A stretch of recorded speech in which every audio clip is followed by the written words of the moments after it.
Hello world, welcome back to Beta Acid Financial, a channel created by a data guru and a finance professional who recently just got back into Magic the Gathering. In this episode, I'm going to walk through this second tool I've built that is an extended application of the weekly Masters Series dashboard that I've been showcasing over the first few episodes. I'll walk through the mechanics and functionality of the tool and provide a few key insights on what I'm seeing based on the price action of the underlying cards, specifically under Masters 25 and Iconic Masters. Looking at the numbers in this way is proving to be a valuable resource for me and for those interested in building up their collections as cost effectively as possible. I'm of the opinion that the insights that are buried in the data by filtering and analyzing the graphics will empower you with the information to make better decisions on how to leverage your card binders and offload the cards you don't need at more opportune times. The price action we've seen in the last month across the cards in the Masters series has been absolutely insane. A quick overview of the 7 sets in the Masters series seen here shows us that some sets have increased as much as 8 to 9% in the past month. In fact, the underlying value of the cards has increased so much that we're actually in one of those very rare times where opening up sealed product today, as opposed to waiting a couple years for the price of these boxes to double or triple, is a viable strategy in today's current market landscape. More specifically, Iconic cards are up 6.2% and A25 is up 3.1% in the month alone. So we face a choice. Will these boxes triple in value in 2 years? Probably. But can you open a box today and actually get your money back and some? It's even more likely the case. With the buy list prices on the uptick, as seen if I blow up the set value time series graph here, coupled with what my personal collection goals are, it makes a lot more sense for me to unpack a box or two each week until I'm out, or until the market retraces to its February levels. Let's start by highlighting some of the key functions of the tool in front of you. On the left-hand panel, we have the key filters and toggles, which update the dashboard and allows us to filter by card type, pricing thresholds, and set. I also have the ability to blow up this pie chart and filter based on rarity. For this specific example, let's focus in on the cards in the uncommon and uncommon slots. This middle section is reserved for visuals that provide historical prices, as seen here, and a breakdown of each card by price as seen here, either by monthly percentage change or the value of the card itself. The top right hand corner houses the key numbers we want to refer back to each time we've employed a filter or two in the data. And to the bottom right, of course, we have our trusty scatter plot, which shows us each card by dollar change and percentage change in the month. How this current layout reads is, as of Friday, March 29th, the underlying commons and uncommons in Masters 25 that are of the non-foil and non-bulk variety is worth about $35.40 today as compared to $33.12 at the beginning of the month. Blowing up the scatter plot, we get a view of the winners and losers, acknowledging that Swords and Arcane Denial lead some of the gains, and while Ravenous Chupacabra registered as one of the top losers. Now, let me undo all of these filters and reset the analysis. Suppose I want to look at all the foil cards of the non-bulk variety and Iconic Masters. What this is saying is that the EV of these cards is about $1,000 across 84 cards, and we can do a similar dance to discover other insight. So what I hope this demo does is illustrate how this information can be sliced, diced, resliced, rediced, and repurposed to put you in a position to better ask questions about what's happening. On to the important part, the $64,000 question. What proof do I have that it makes more sense as of April 2019 to open up Masters 25 boxes, and to a lesser extent, Iconic Masters, in today's current market? Here are 3 core reasons, and we'll use regular, non-bulk Masters 25 cards to illustrate the point.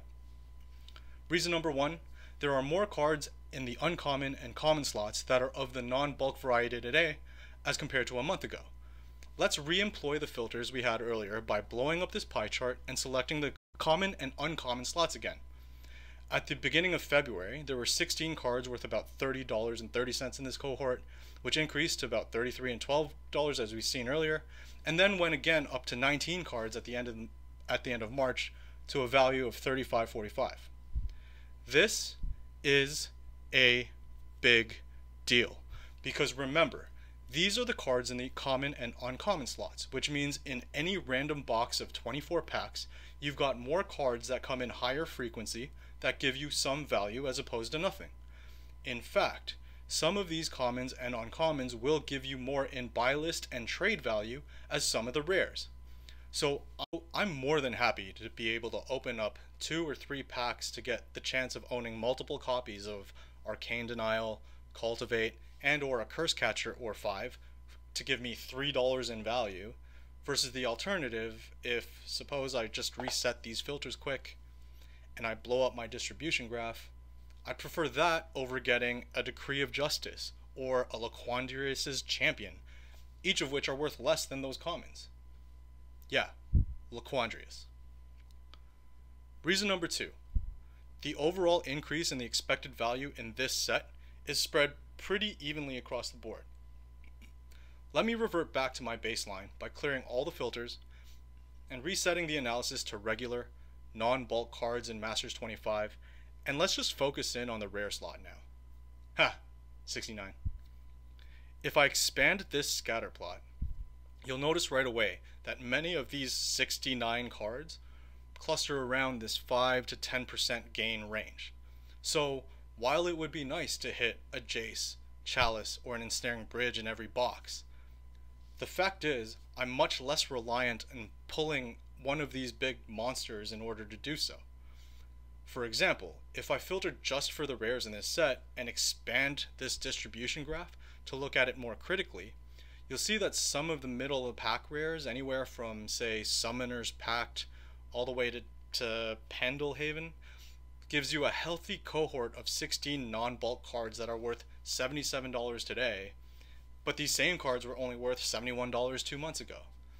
The fact that these cards continue to rise as a group is an added bonus, and the fact that we haven't even factored in the foil card prices yet is just extra gravy. Lastly, and most simply, the price of the box for Masters 25 and Iconic haven't moved up as quickly as the underlying cards. In fact, some sites are selling these boxes at the same prices as a month ago. A quick search on the Google machine showed me that you can pick up boxes for anywhere around $170, which then makes your break-even hurdle a little easier to overcome. With the EV of this set using, of course, my $1 bulk threshold steadily increasing, having gone from $520 to basically $600 since February, right now is the perfect time to crack open some boxes to build out your trading binders and to fill out your collection. In the upcoming weeks, I'm actually going to put my money where my mouth is and unbox at least 1 or 2 a week if this price action continues, which is a really nice segue to this page, which is my preview of what you can expect to come. What you're seeing in front of you is my version of an unboxing video where I catalog each card in sequence and map out the EV in real time. This waterfall chart demonstrates how each box I open inches its way to above my input cost. So as long as the underlying cards in these sets continue to climb, you can expect these videos to pop up at regular intervals. Also, get ready because the box you're seeing in front of you here was by far the worst one I've opened to date. Before I sign off, I wanted to share one last thing. What I'm hoping that these videos are helping the community with is to get a fundamental understanding of how you can use information available to help you make more informed decisions. My primary goal isn't to try to prove that I can buy low and sell high consistently, though this information definitely lends well to that agenda. I hope that this level of insight can be shared to help those saving their hard-earned cash for cards and deck building so that they can avoid getting trapped by price spikes or getting fisted when their trade binders lose value overnight.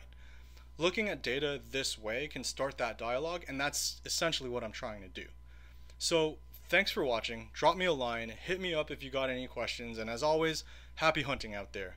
Cheers.